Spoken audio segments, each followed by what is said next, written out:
শ্রমিক কৃষক ক্ষেত মজুরদের জরুরি 10 দফা দাবি আদায়ের লক্ষ্যে জেলা শাসকের দপ্তর অভিযান, আইন অমান্য ও জেল ভরো অভিযান আন্দোলন করল সিপিআইএম এর পক্ষ থেকে।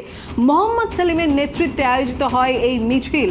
বহরমপুরের 55 তলা থেকে এই মিছিল শুরু হয়। বাম ফ্রন্টের 65 জন আহত হয় এই মিছিলে। তাদের মধ্যে 2 জন মহিলা গুরুতরভাবে আহত হয়েছেন। এই ধস্তাধস্তিতে আরও 11 জনকে আটক করা হয়েছে। পুলিশ কর্মীও বেশ কয়েকজন আহত হয়েছে। এ বিষয়ে বিস্তারিত জানবো আমাদের প্রতিনিধি সাগরের কাছ থেকে। সাগর, এই কৃষকদের এই আন্দোলনকে ঘিরে রীতিমতো উত্তপ্ত সেখানকার পরিস্থিতি, এ বিষয়ে বিস্তারিত জানবো। একদমই, দেখো দিশা, যেটা দেখা যাচ্ছে আমাদের বহরমপুর 55 তলার মোড় থেকে, ওখান থেকে কালেক্টিভ বিল্ডিং এ ডিএম এর কাছে লিখিত একটি অভিযোগ জমা দেওয়ার ক্ষেত্রে 10 দফার দাবি নিয়ে লিখিত অভিযোগ জমা দেওয়ার ক্ষেত্রে কিন্তু একটা বিশাল একটা মিছিল বামফ্রন্টের পক্ষ থেকে নিয়ে যাওয়া হচ্ছিল এবং সেই মিছিল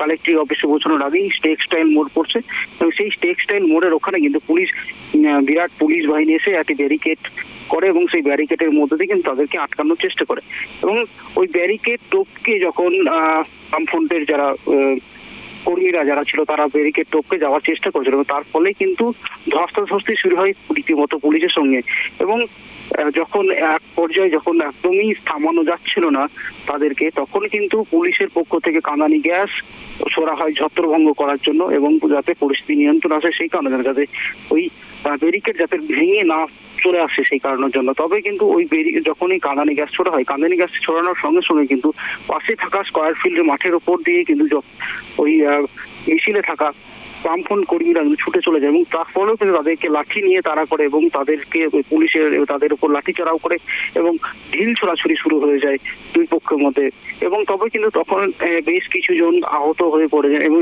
এটা বামফ্রন্টের পক্ষ থেকে মোহাম্মদ সেলিম যেটা জানিয়েছেন এবং তিনি জানাচ্ছেন যে ওখানে প্রায় মোটামুটি 65 জন মতন আহত হয়েছে এবং গুরুতর আহত হয়েছে 2 জন মহিলা এবং তাদেরকে কিন্তু চিকিৎসাধীনের অবস্থায় এখন রাখা হয়েছে এবং তাদেরই 11 জনকে কিন্তু আপাতত গ্রেপ্তার করা অনেক ধস্তাধস্তির পর কিন্তু অবশেষে পরিস্থিতি নিয়ন্ত্রণে আনা হয়েছে।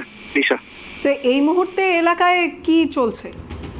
একদমই পুরো এলাকাকে পুলিশ এখনো পর্যন্ত পুলিশ ব্যারিকেড দিয়ে ঘিরে রেখেছে এবং সেই পিকেট টিম বসানো হয়েছে এবং পুলিশের টোটাল জায়গাটাকে এখন কিন্তু একদম পুরোপুরি যাতায়াত কোনো রকম কোনো বামফ্রন্টের কাউকে যাতায়াত করতে দিচ্ছে না এবং পুলিশ এখনো পর্যন্ত কিন্তু ওই জায়গাটায় মজুত করে রাখা দিয়েছে পুলিশ।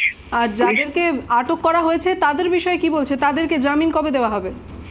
সেই বিষয়ে এখনো পর্যন্ত কোনো কিছু জানাচ্ছে না পুলিশ, তবে এর প্রেক্ষিতে এখনো তদন্ত করবে এবং আশা করি আরো বেশ কয়েকজনকে ওই আটক করার সিদ্ধান্ত নিতে পারে পুলিশ। এটাই আপাতত পুলিশের পক্ষ। এদিকে শ্রমিক কৃষক ক্ষেত মজুরদের জরুরি 10 দফা দাবি আদায়ের লক্ষ্যে জেলা শাসকের দপ্তর অভিযান, আইন অমান্য ও জেল ভরো আন্দোলনকে ঘিরে সিপিএম এর আন্দোলন বিক্ষোভ।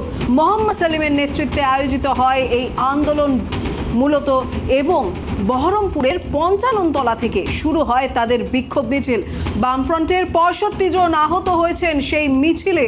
সূত্র মতে সেখানে ধুন্ধুমার পরিস্থিতি সৃষ্টি হয় আন্দোলনকারীদের মধ্যে এবং সেখানে মজুদ পুলিশ আধিকারিকদের মধ্যে ধস্তাধস্তি মারামারির মধ্যে দিয়ে এক মারমার কাটকাট পরিস্থিতির সৃষ্টি হয়, যেখানে পুলিশ রীতিমতো তাদের উপর লাঠি চাটা নিয়ে দৌড় দেয়, তাদের ওপর আঘাত করা হয়, কাঁদানে গ্যাস ছোড়া হয় সেই ভিড় নিয়ন্ত্রণে আনার জন্য।